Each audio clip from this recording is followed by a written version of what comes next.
For today's workout, high intensity interval training for 3 rounds mga moms, mga tol. Okay, core plus cardio equals fat burn. So first, syempre kailangan natin mag-warm up. Hug your knees. Yakapin nyo po siya para mahatak yung glutes and hamstrings nyo. Second po na drill natin or warm up natin is straddle stretch. Okay, so punta po yan sa left and right. After that is groin stretch and back. So gayahin nyo lang po ako. Then hip rotation. Pero before this, pwede po kayo mag-warm up na mas maayos ha. So iniklian lang po natin yung warm up natin para hindi masyado makain sa oras. Then arm circles.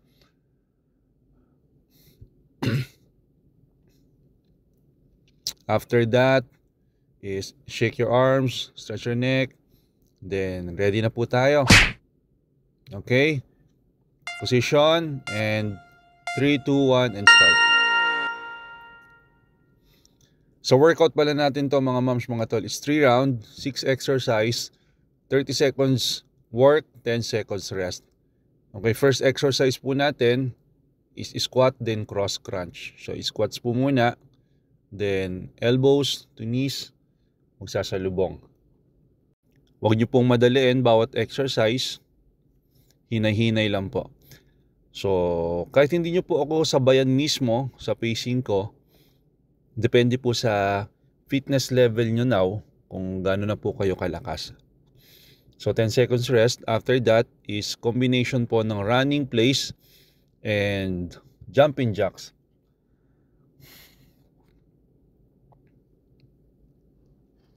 Yan, run, then jumping jacks for 30 seconds. Huwag nyo pong madaliin ha. Make sure po you are breathing. Make sure po tinitingnan nyo ng gusto kung paano ko ginagawa yung exercise para po hindi kayo ma-injury. Iwas po tayo sa injury ha. Ayoko naman po na ma-injury kayo. So tamang ano lang po, tamang gawa lang po ng exercise na nakikita nyo sa video. So gagayahin nyo lang po siya. Next naman natin is inchworm with knee to chest.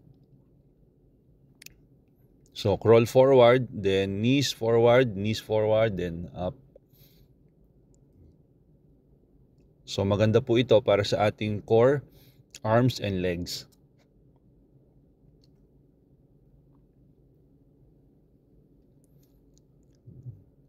Four, 3, 2, and rest.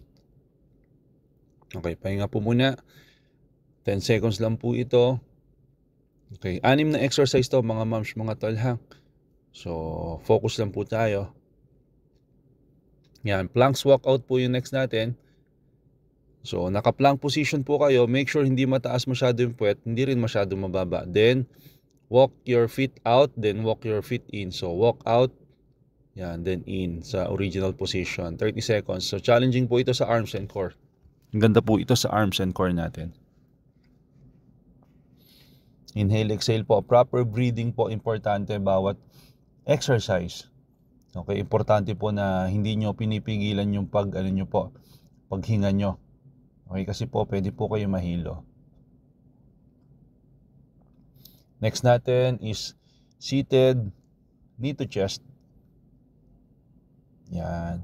So maganda naman po ito para sa ating tummy or sa ating lower abs, belly fat, di ba, sa may belly area natin. So 30 seconds po yan. Kamay sa may side para hindi po kayo matumba or mahulog palikod. Yan po ang secret dyan. So balance po, balance. All in all pala mga moms, mga tol, is 14 minutes. So mabilis lang. Mabilis ang workout lang, okay? So next is shoe reaching. Okay, ito po yung last exercise sa 6 natin, shoe reaching. Okay, so yan. Kung kaya nyo pa pong mas diretso yung legs nyo, mas maganda. Sa akin po kasi tight yung hamstrings ko.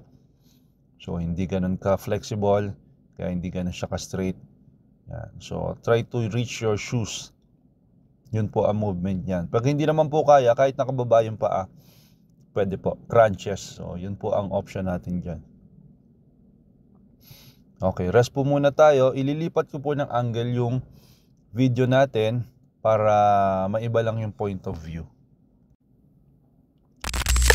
Okay, dito muna tayo sa kabilang side para naman iba yung point of view natin. So rest natin dyan is 30 seconds lang mga moms, mga tol ha. Same exercise, pero mas challenging na kasi second round. So ano lang po tayo, tiis lang tayo, okay? So 6 na exercise lang naman po ito para sa ating mga goal. Diba, goal natin, mga pag-lose ng weight, lumakas yung heart, lumakas yung lungs, and yung body natin mag-improve. So kailangan natin mag-exercise. Okay, so ito yung mga dinesign natin na exercise na medyo madadali lang, pinagsama-sama natin na kahit wala po kayong equipments, pwede nyo sabayan, makakatulong po para makalose kayo ng weight. Siyempre, kasama po dyan yung intermittent fasting and pagda-diet. Okay? So, yun. Rest po ng 10 seconds ulit. Okay, so tayo po mga moms, mga tol, disiplina po tayo ha. Ang disiplina po, hindi lang po sa exercise, pati sa pagkain. And sa tamang tulog, importante po na maayos din yung tulog natin. And iwas tayo sa mga bisyo na makakasira po sa katawan natin. Kasi po pagka hindi natin pinangalagaan ng ating katawan, nasa huli po ang pagsisisi. Pagka may sakit na po tayo, at hirap na po tayong huminga or hindi na tayo makagalaw or tinubuan na tayo ng kung ano-ano, mahirap na po yun. Kumbaga sabi nga nila, prevention is better than cure. Ang mga exercise po, ang pagpa-fasting, ang pagkain ng tama, pagtulog ng sapat, is prevention po yan sa mga sakit. Okay? So, kesa naman kung meron kayong sakit, dun pa lang kayo magbabalak na mag-diet and mag-exercise, it might be too late. Okay? So, wag niyo pong hayaan na umabot kayo sa time na wala na, huli na ang lahat. Okay? So, yun po. Balik tayo sa exercise. Inchworm to knee to chest. Okay? With knee to chest. So, crawl forward, then 1 and 2. Okay? So, yun po ang ginagawa natin dyan for 30 seconds. Okay, rest ng onte. Next po tayo, seated, knee to chest.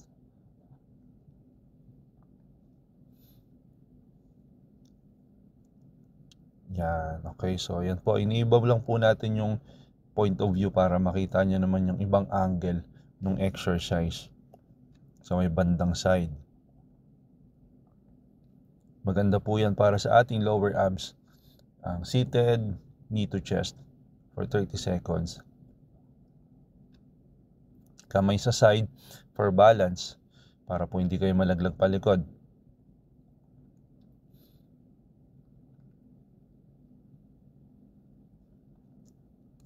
Next natin is planks with walk in and out.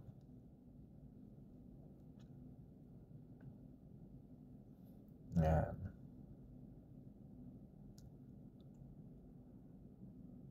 Balance lang po huwag nyo madaliin yung exercise. Challenging po yan sa arms, syempre. Tsaka sa core natin.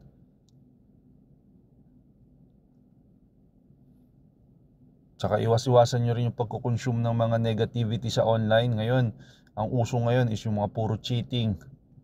Nagloko sa boyfriend, nagloko sa girlfriend, nagloko sa asawa.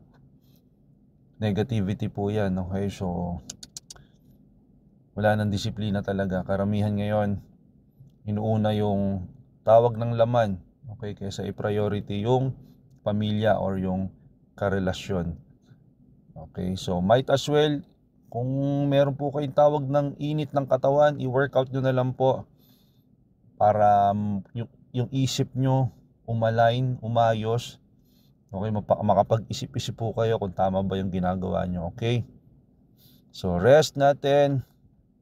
Pahinga ng onte, ilipat na po natin ulit yung camera. Ibang angle naman sa kabilang side. Yan, para naman iba-iba yung point of view natin. Kasi isa pa lang yung camera natin. Pagka dalawa na yung camera natin, makakagawa tayo ng dalawang point of view. So malilipat-lipat natin siya, okay? Okay, mag-ready tayo ha. A few more seconds, then last round na po ito. Stay with me. Stay po tayo sa workout, okay? Walang magi-stop. Go! Last na po ito, itodo na po natin. Pero make sure wag po kayo may injury ha. Itodo nyo po, pero wag nyo naman yung may injury po kayo, okay? After this, wag po kayo kumain ng matatamis ha. Wag po kayo kumain ng mga processed food and puro tinapay. Ang kainin nyo po is protein and vegetables. Kasi pagka nag-workout po kayo, ang kailangan ng katawan nyo is nutrients, hindi po empty calories.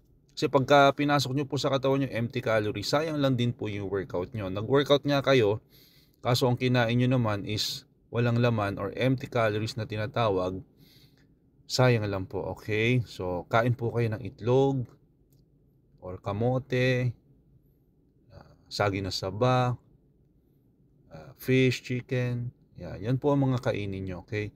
Para po, kahit hindi na po kayo nagwo-workout during the day, natapos nyo yung workout nyo, nagbo-burn pa rin po kayo, okay? Nare-release po yung mga body fat nyo as energy. Kasi po pag empty carbs at too much sugar ang kinain nyo, hindi po marirelease yung body fat nyo. Kasi nagpasok po kayo ng energy, so hindi po magagamit ng katawan nyo yung reserve.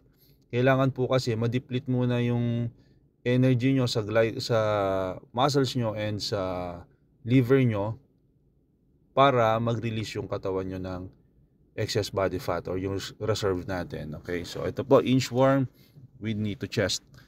Gapang, then 1 and 2. Nice one. Tuloy-tuloy lang po tayo. Wala pong susuko ha. Konti na lang po ito. Pagka natapos nyo po ito, magiging proud kayo sa sarili nyo. 14 minutes natapos nyo. Then after this, pwede na kayong magpahinga or mag-rest. Okay, at least for that short period of time, pinagpawisan po kayo. Importante po yun para ma-release yung mga toxin sa katawan natin at yung stress and depression sa katawan natin, di ba? Kailangan po natin ma-release yan. Konti na lang po ito. Itodo nyo na. Konting banat na lang po ito mga moms, mga tol. Tiis lang po tayo. Wala pong susuko ha. Tiis lang po tayo.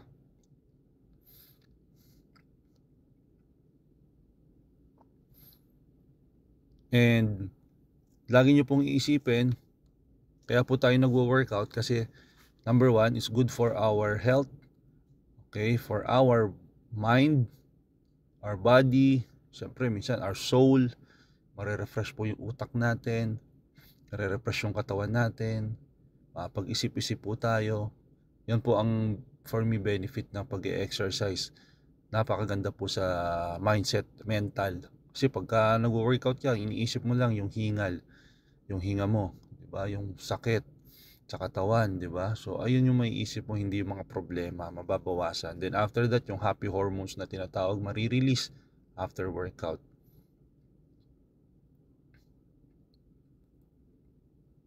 Todo nyo na po ito, isa na lang to.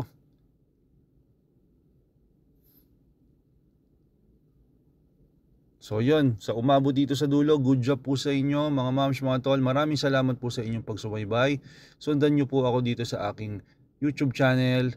And maraming salamat po. See you on the next video. Bye-bye.